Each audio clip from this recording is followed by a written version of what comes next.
성도 여러분 안녕하십니까? 바이블 빌리버입니다. 오늘은 지난 시간에 이어 계시록 2장의 7교회 중 세 번째 교회인 버가모 교회에 대해서 살펴보겠습니다. 먼저 에베소 교회와 서머나 교회의 내용을 짚어보고 버가모 교회로 넘어가겠습니다.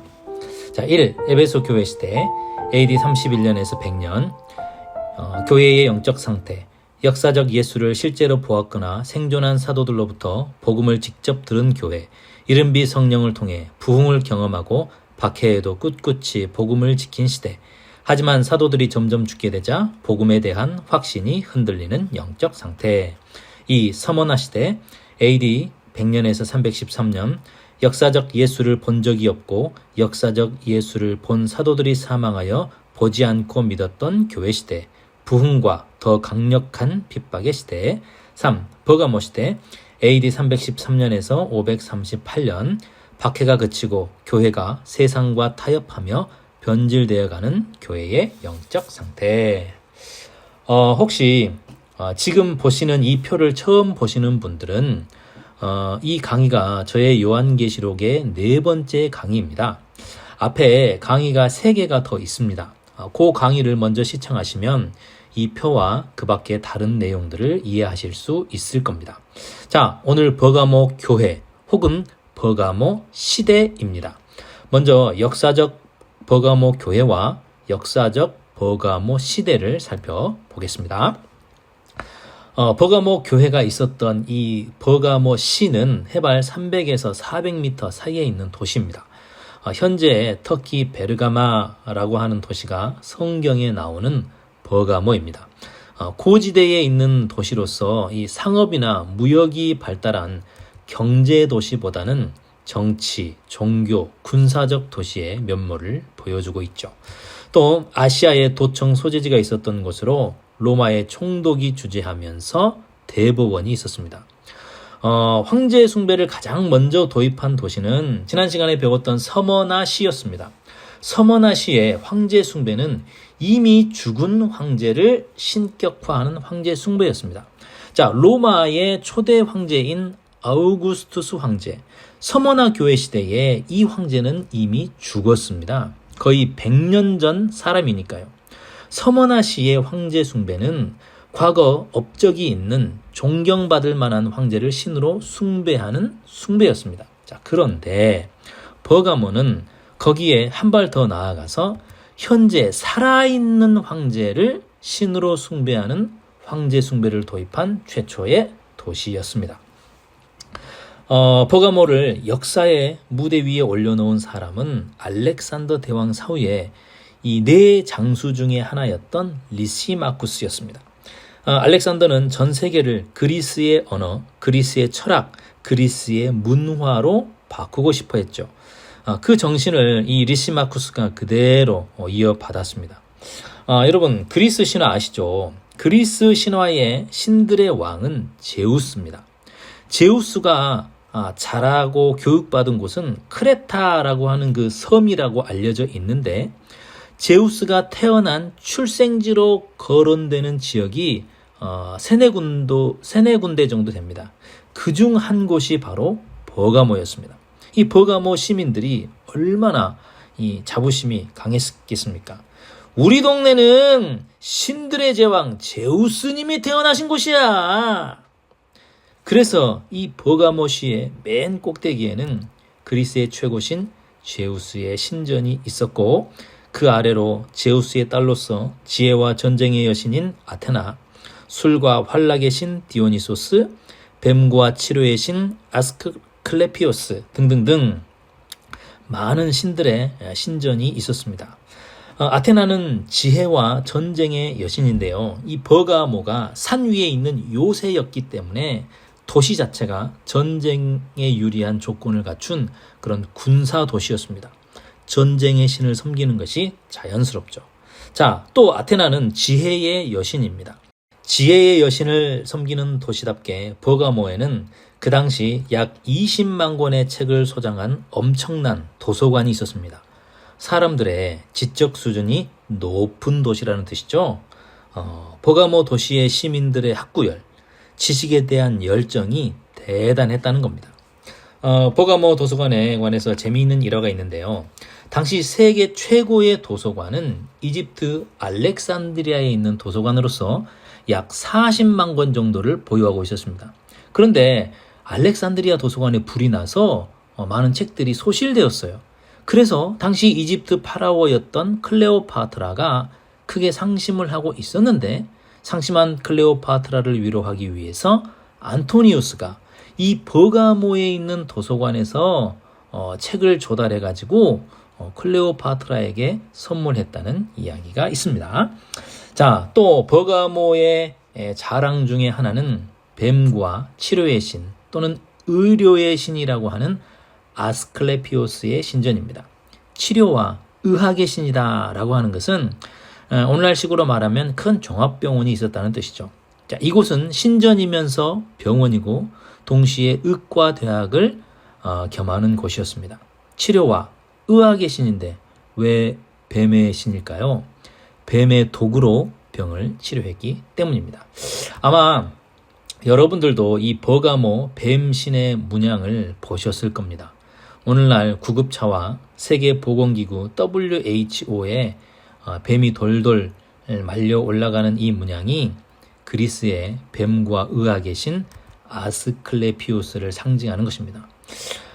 저도 어렸을 때 구급차에 뱀이 있는 것을 보고 저거는 모세가 광야에서 노뱀을 만들어 가지고 누구든지 뱀에 물려도 노뱀을 쳐다보면 살 수 있다라고 한 바로 그 노뱀이구나 라는 줄 알았습니다. 자, 그런데 구급차와 WHO 상징하는 뱀은 성경에 나오는 노뱀이 아니고요. 그리스의 뱀과 의학의 신 아스클레피오스를 상징한다는 거 상식으로 알아두셔도 좋을 것 같습니다. 자, 그리고 술과 환락의 신 디오니소스의 신전이 있었습니다. 이 도시가 얼마나 타락하고 방탕한 도시였는지를 보여주는 것이죠. 참 아이러니하지 않습니까? 그 당시 세계에서 두 번째로 큰 도서관이 있고 최고의 병원과 의과대학이 있고 대법원이 있어서 법과 질서가 잘 잡힌 도시, 높은 학구열로 사람들의 지적 수준, 문화 수준이 높은 곳이었는데 이런 버가모가 방탕하고 쾌락을 추구하는 도시였다는 겁니다. 저는 이걸 보면서 사람의 지적 수준이나 문화 수준이 높다고 해서 사람이 고상해지는 것은 아니구나. 오히려 똑똑하고 많이 배운 사람들이 더 방탕하고 음란하구나 하는 것을 봅니다. 세상의 지식은 사람을 순결하게 하지 못하지요. 자, 그러면 무엇이 사람을 순결하게 할까요? 시편 19편 8절 여호와의 교훈은 정직하여 마음을 기쁘게 하고 여호와의 계명은 순결하여 눈을 밝게 하시도다. 하나님의 말씀이 사람의 마음을 기쁘게 하고 순결하게 하는 겁니다. 세상의 지식은 사람에게 죄를 더할 뿐입니다. 우리를 구원하는 지식은 하나님을 아는 지식이죠. 자, 호세아 4장 1절에서 6절 그리고 잠언 빌립보서 이 땅에는 진실도 없고 인애도 없고 하나님을 아는 지식도 없고 내 백성이 지식이 없으므로 망하는도다. 내가 내 하나님의 율법을 잊었으니 여호와를 경외하는 것이 지식의 근본이거늘 미련한 자는 지혜와 훈계를 멸시하느니라. 또한 모든 것을 해로 여김은 내 주 그리스도 예수를 아는 지식이 가장 고상하기 때문이라. 내가 그를 위하여 모든 것을 잃어버리고 배설물로 여김은 그리스도를 얻고.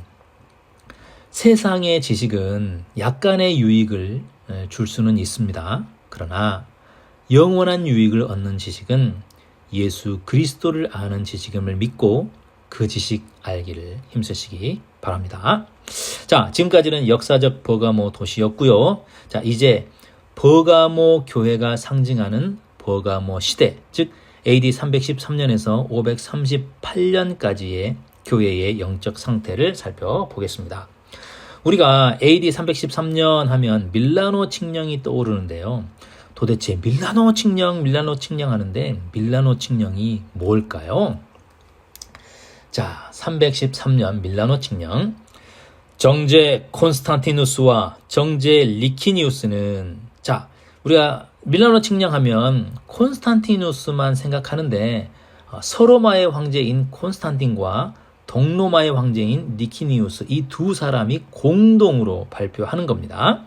자, 정제 콘스탄티누스와 정제 리키니우스는 밀라노에서 만난 이 기회에 제국의 모든 시민에게 매우 중요한 신앙 문제에 대해서도 명확한 방향을 정해야 한다는데 의견을 모았다. 그것은 기독교인만이 아니라 어떤 종교를 신봉하는 자에게도 각자가 원하는 신을 믿을 권리를 완전히 인정하는 것이다. 오늘부터 기독교든 다른 종교든 관계없이 각자 원하는 종교를 믿고 거기에 수반되는 제의에 참가할 자유를 완전히 인정받는다. 훈령. 지금까지 발령된 기독교 관계 법령은 오늘부터 모두 무효가 된다. 앞으로 기독교 신앙을 관철하고 싶은 자는 아무런 조건 없이 신앙을 완전히 인정받는다는 뜻이다. 그리고 지금까지 기독교도에 대해서는 특히 몰수당한 기도처에 즉각 반환을 명하는 것으로 보상하고자 한다. 자, 밀라노 칙령과 동시에 기도처, 그러니까 교회죠. 교회를 돌려주겠다라고 합니다. 그리고 이 사건 이후에 기독교에 대한 보상이 추가적으로 이루어집니다. 기독교 사제들에게 세금 면제, 군대에서 징병 면제, 교회의 토지를 돌려주고 또 고위 공직에 등용하는 등등등 기독교가 로마 정부의 적극적인 후원을 받게 됩니다. 이 로마 정부가 발벗고 기독교를 밀어주니까 너나 할 것 없이 사람들이 교회로 쓰나미처럼 몰려드는 겁니다. 이 사람들이 예수님을 믿고 회심해서 교회에 나오는 것이 아닙니다. 교회에 나가야 좀 있어 보이는 시대가 된 것입니다. 황제가 교회 다니니까 높은 벼슬아치들이 교회에 나가게 되고 또 그 밑에 있는 사람들도 줄줄이 교회에 나가는 시기입니다. 기독교인이 되는 것이 사회적, 정치적으로 유리하고 빨리 출세할 수 있는 시대가 된 것이죠. 이런 사람들이 교회로 들어오면서 참된 성도들까지 신앙의 위협을 받게 되는 것입니다. 자, AD 313년 이전까지 교회는 박해를 받았습니다. 그 박해 속에서도 교회는 부흥하고 순결을 지켰습니다. 교회의 힘은 복음이었습니다. 그런데 313년 이후에는 복음의 능력이 아니어도 교회가 그 전보다 더 빨리 성장하는 겁니다. 뭔가 이상하죠. 뭔가 잘못됐죠. 교회 안에 복음이 사라지고 있는데 교회는 성장하는 겁니다. 그 전에 이 교회를 돌보시는 분은 하나님이셨습니다. 그런데 어느 날 갑자기 로마 황제가 내가 이 교회를 돌봐줄게 하고 나타난 겁니다. 교회에 돈이 들어오고 권력이 들어오기 시작합니다. 그런데 로마에 기독교라고 하는 종교만 있는 것이 아니지요. 수많은 잡신들이 다 각자의 신전을 가지고 있었습니다. 그런 신전에 사람들의 발길이 뜸해지고 수입이 줄어들고 힘이 빠지니까 이교도의 사제들이 억울하기도 하고 화가 나기도 하겠지요. 그래서 황제에게 민원을 넣는 겁니다. 황제 입장에서 기독교인들도 내 백성이고 이교도들도 내 백성이잖아요. 둘이 사이좋게 지냈으면 좋겠는데 이 기독교와 다른 종교들을 어떻게 화해시키고 사이좋게 지내게 할까? 이것이 황제에게 내려진 숙제였습니다. 그러다가 기가 막힌 아이디어가 떠오르지요. 로마 이교도의 주류는 태양신이고 태양신을 섬기는 예배일은 일요일입니다. 기독교는 예수를 믿는데 이거 예수가 마침 안식일 다음 날에 부활했다고 하네요. 바로 이거다. 321년 3월 7일 콘스탄틴의 일요일 휴업령. 존경스러운 이 태양의 날 선데이에 모든 판사들과 도시에 사는 모든 사람들 그리고 장사하는 모든 사람들은 휴업하도록 하라. 그러나 농촌에 사는 사람들은 하늘이 마련해준 혜택을 상실하지 않도록 일요일 선데이에도 완전히 자유롭게 농경에 종사하도록 하라. 콘스탄틴이 일요일에 일하지 말고 일요일에 쉬면서 종교적인 모임을 가질 수 있게 한 겁니다. 여기에 교회가 이 제안을 수용하게 된 것이죠. 자, 여러분 생각해 보십시오. 313년이면 예수님이 부활하신 후에 거의 지금 300년이 다 돼갑니다. 자, 이 시점에 기독교인들이 지난 300년 동안 이미 일요일을 예배일로 지켜왔다면 굳이 이런 법을 만들 필요가 있었을까요? 기독교인들은 예수님의 부활을 기념해서 지난 300년 동안 썬데이에 예배 잘 드리고 있었습니다. 그런데 법까지 만들어가면서 이날을 지키라고 강제할 필요가 있느냐는 말이죠. 상식적으로 한번 생각해 보십시오. 기독교인들의 예배일과 태양신을 믿는 이교도의 예배일이 서로 달랐기 때문에 일어날 수 있는 일 아닌가요? 안식일이냐 일요일이냐에 관한 더 깊은 연구는 제 강의 다니엘 7장에 하나님을 대적하는 작은 뿔 적그리스도 4편 때와 법을 고치는 작은 뿔 영상을 시청하시면 도움을 받으실 수 있습니다. 자, 이런 역사를 거쳐서 이 버가모 시대인 313년에서 538년 사이에 교회는 복음의 능력을 잃어버리고 이방 종교와 혼합되면서 이게 기독교인지 태양교인지 경계가 모호해지게 됩니다. 태양교와 그리스 철학이 기독교와 섞이면서 이 시기에 일요일 예배가 들어오고 영혼 불멸설과 성모 마리아 숭배, 죽은 성자 숭배, 사제에게 죄 용서를 받는 고해성사, 또 세상의 정치와 권력, 교회의 감독이 로마 황제를 방불케 하는 막강한 권력 시스템으로 교회의 시스템이 형성됩니다.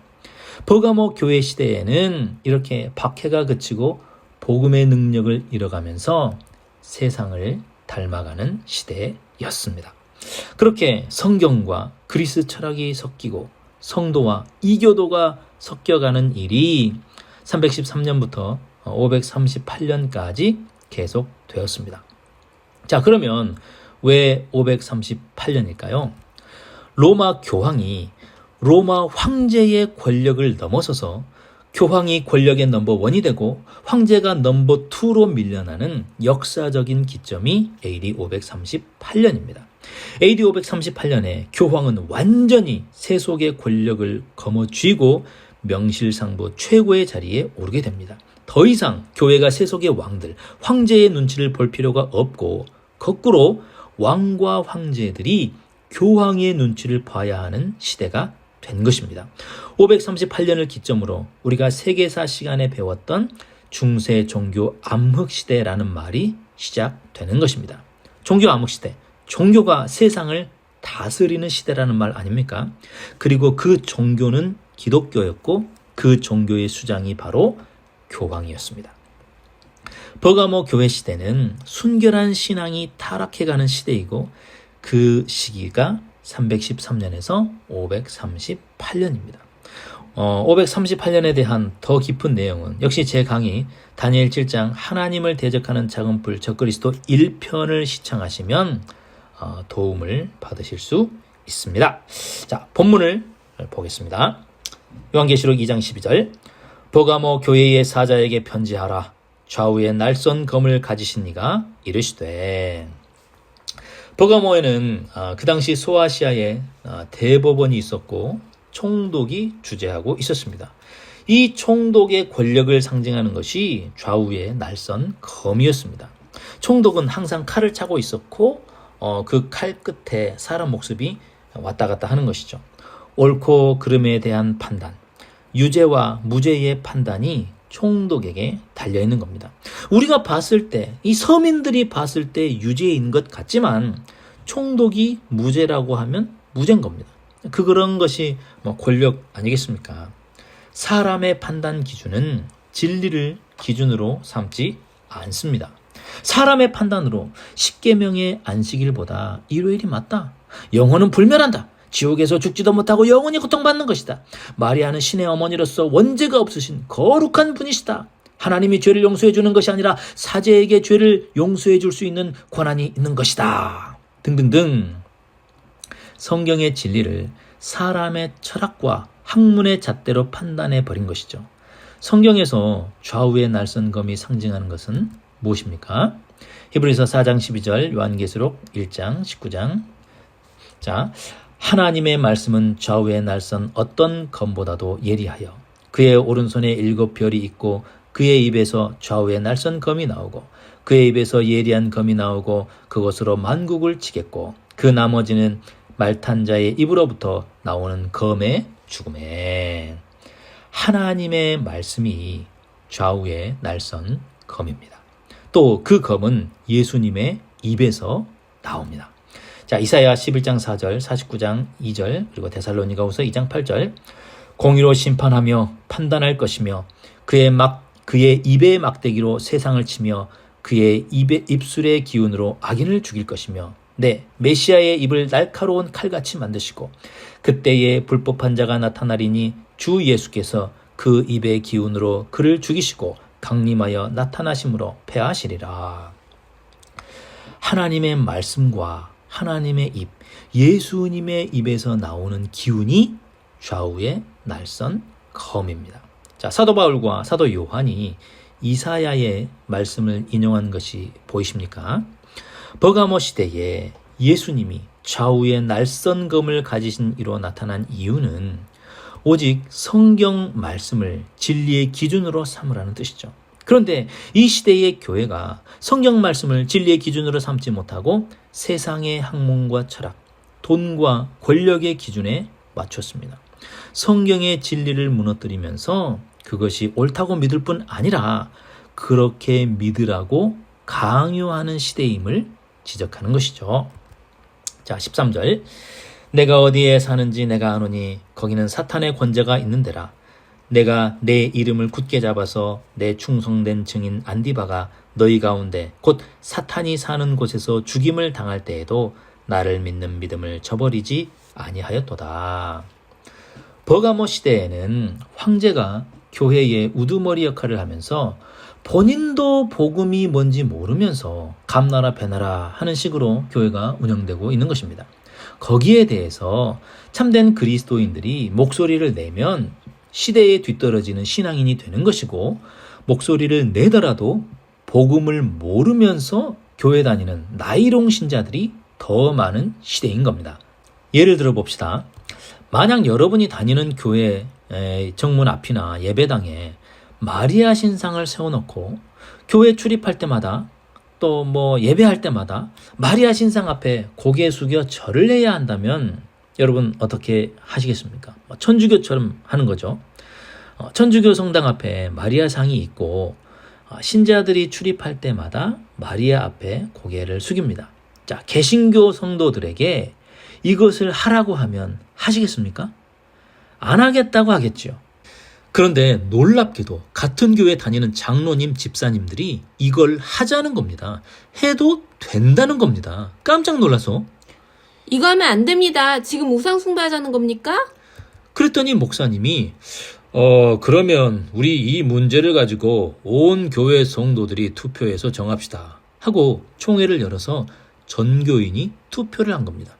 여러분은 생각합니다.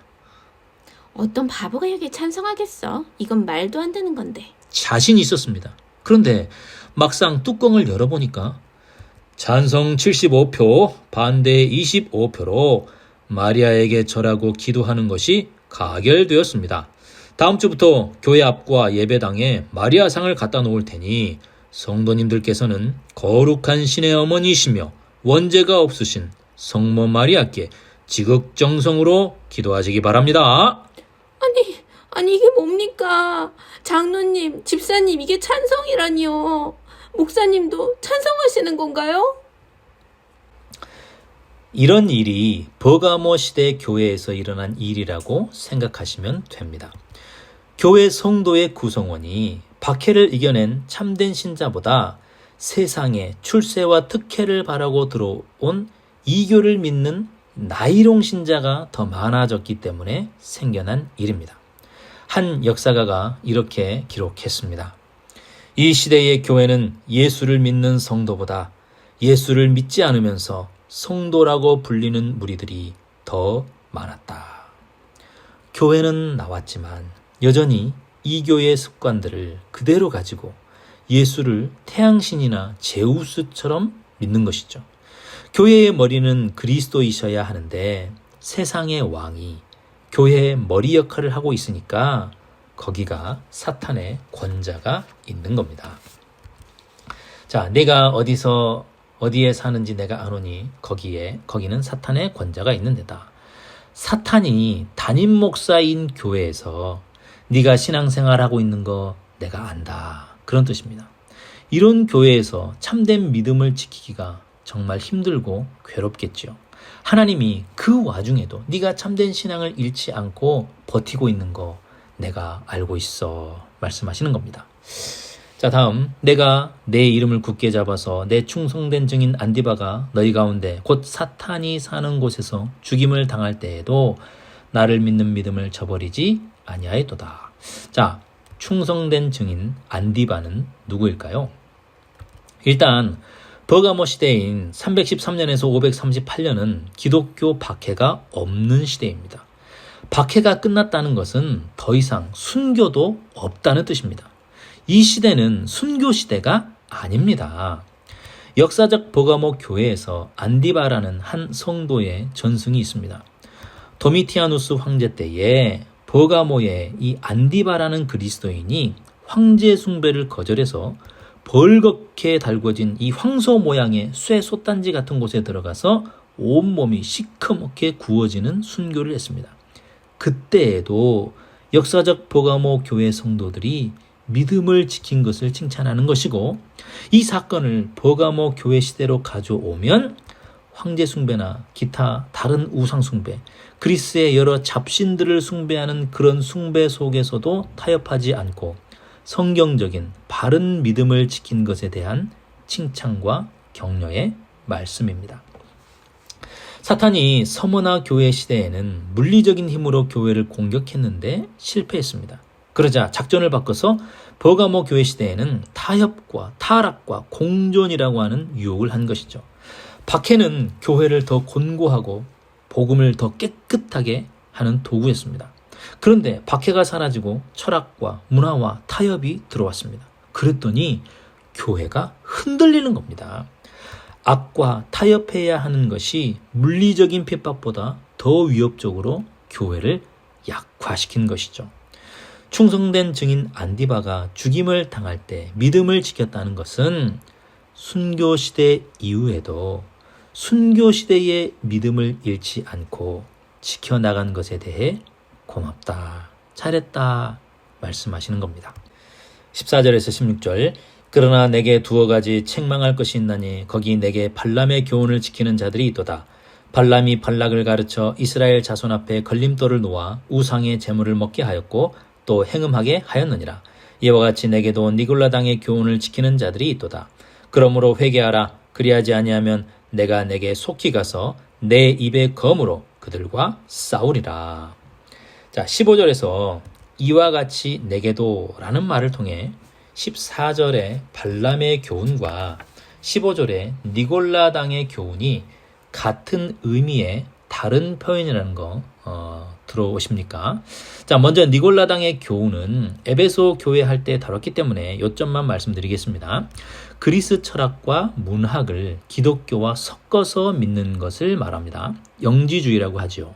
세상의 지식을 세상의 성경의 지식과 섞는 겁니다. 그리고 발람의 교훈, 발람 이야기는 민수기 22장부터 25장에 있습니다. 민수기 22장, 이스라엘 자손이 모압 평지에 진을 쳤으니 발락이 모압 왕이었더라. 모압 장로들이 손에 복채를 가지고 발람에게 이르러. 느헤미야 13장 2절, 베드로후서 2장 15절, 이는 그들이 양식과 물로 이스라엘 자손을 영접하지 아니하고 도리어 발람에게 뇌물을 주어 저주하게 하였습니다. 그들이 바른 길을 떠나 미혹되어 보올의 아들 발람의 길을 따르는도다. 그는 불의의 싹스를 사랑하다가. 발람은 하나님의 선지자였지만 뇌물을 받고 이스라엘을 저주하려고 했습니다. 발람이 모압 왕 발락의 부탁을 받고 하려고 했던 일은 저주였습니다. 그 마음의 동기는 뇌물이고 저주였습니다. 물론 하나님이 그 입을 막아 저주 대신 축복을 하게 하셨지만 그것은 하나님이 하신 일이고 발람은 저주를 하려고 했었죠. 발람이 뇌물을 받기는 받았는데 저주는 못하고 축복만 하고 말았습니다. 그러면 먹은 거를 토해내야 될 거 아닙니까?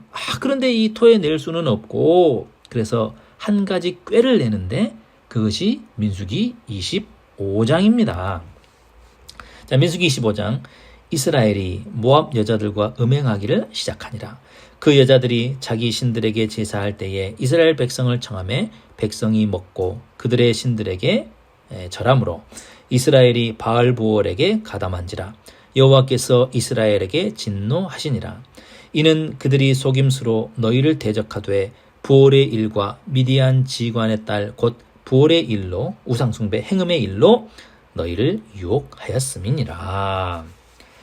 발람의 사명은 이스라엘을 저주하는 일인데 하나님이 자꾸 막으시니까 뭘 어떻게 해볼 수가 없는 겁니다. 그래서 이 발람이 손 안 대고 코 푸는 방법을 발락에게 가르쳐 주는 겁니다. 바알신에게 제사할 때 예쁜 여자들 대기시켜 놓고 이스라엘 남자들을 초대하십시오. 그리고 함께 즐겁게 파티하면서 먹고 마시고 참석한 남자들을 잡아뜨리십시오. 뭐 그런 겁니다. 그리고 발람의 좋은 대로 했더니 이게 먹혀 들어간 거죠. 발람의 사건이 주는 메시지와 버가모 교회 시대의 메시지가 일맥상통합니다. 자, 보십시오.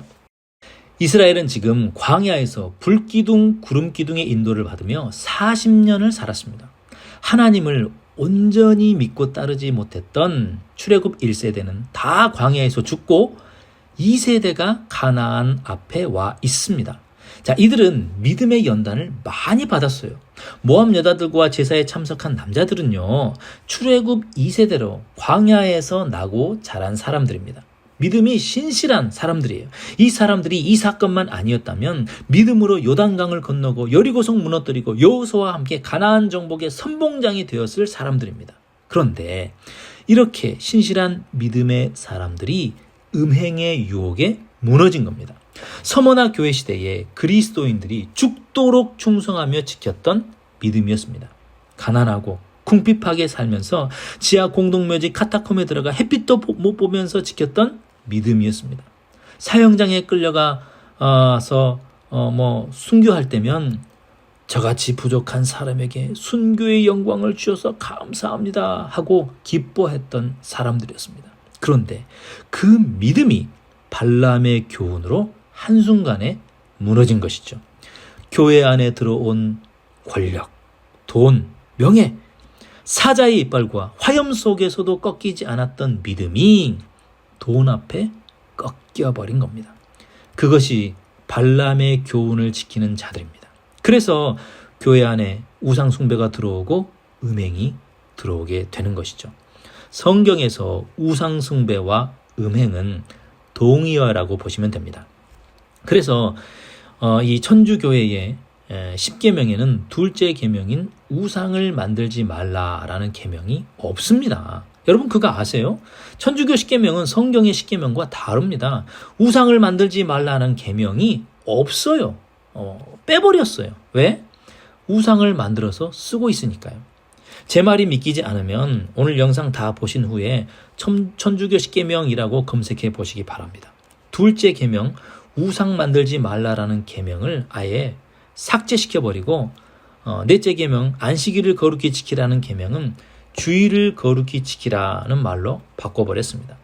천주교 10계명에 관한 내용도 다니엘 7장 하나님을 대적하는 장엄불 적그리스도 4편에서 다루었으니까 참고하시기 바랍니다.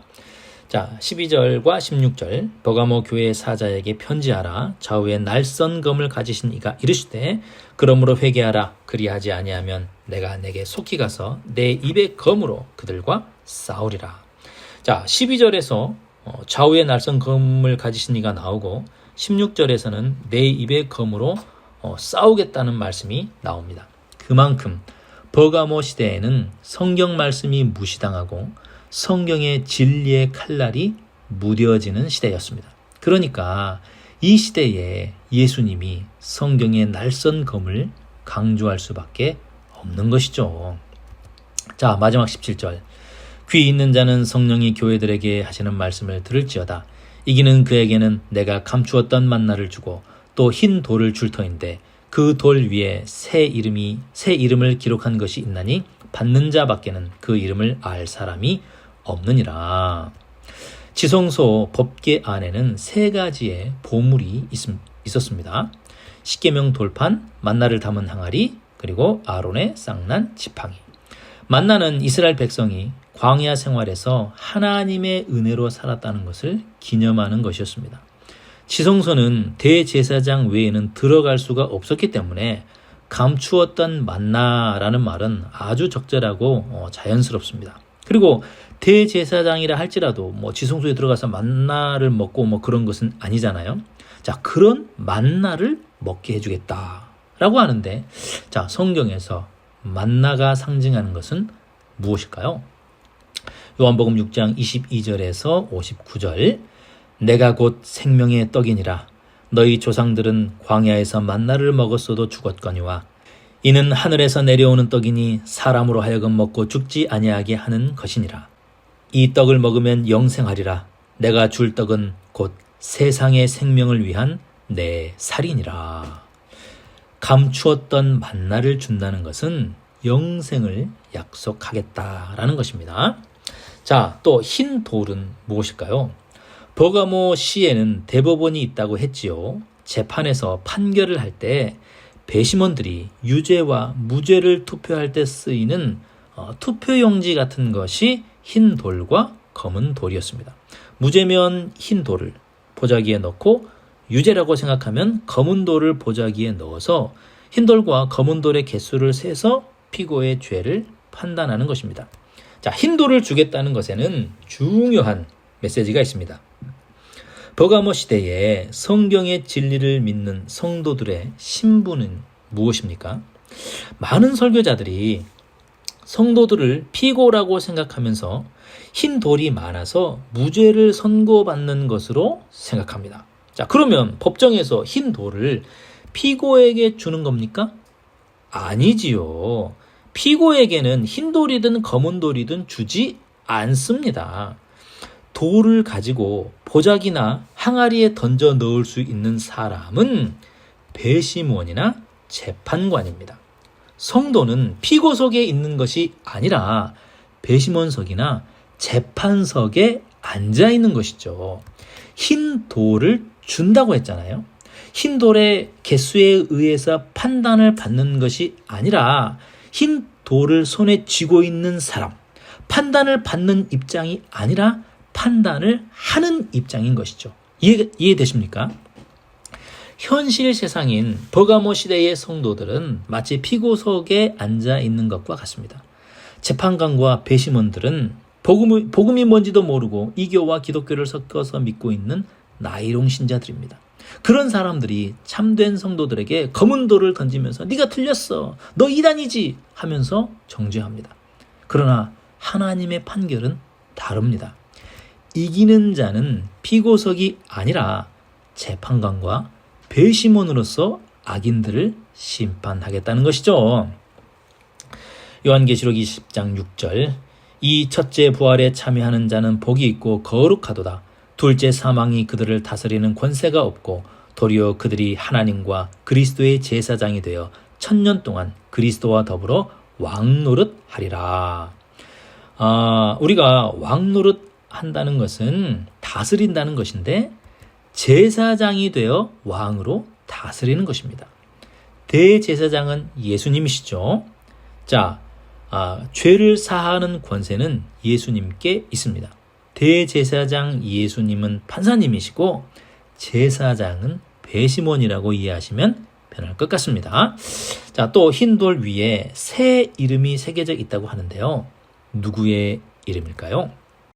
요한계시록 3장, 14장, 19장, 22장, 그리고 2장 13절.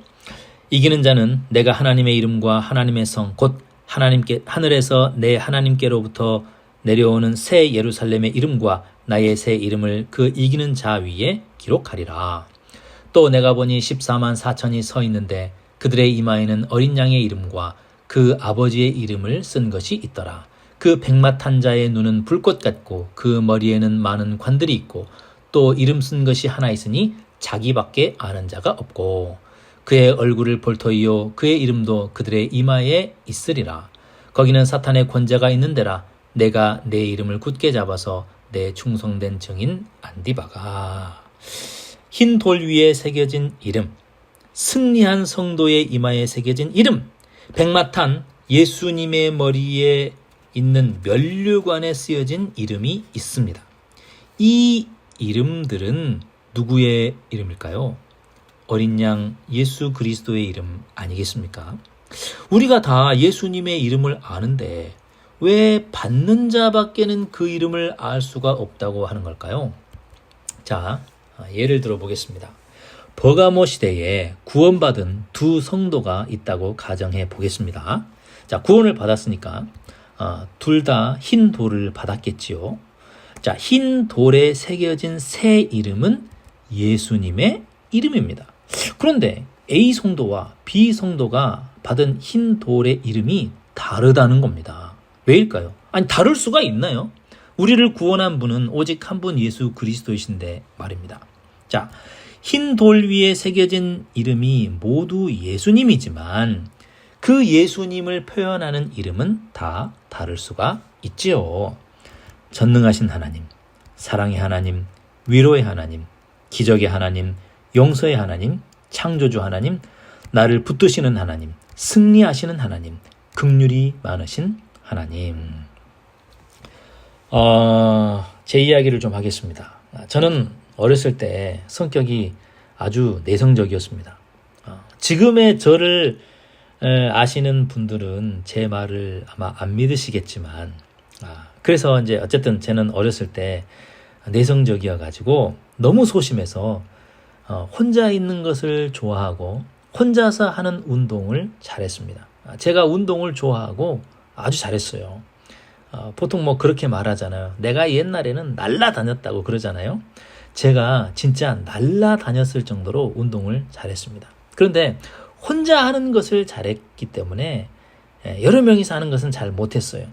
축구는 여러 명이서 하는 거잖아요.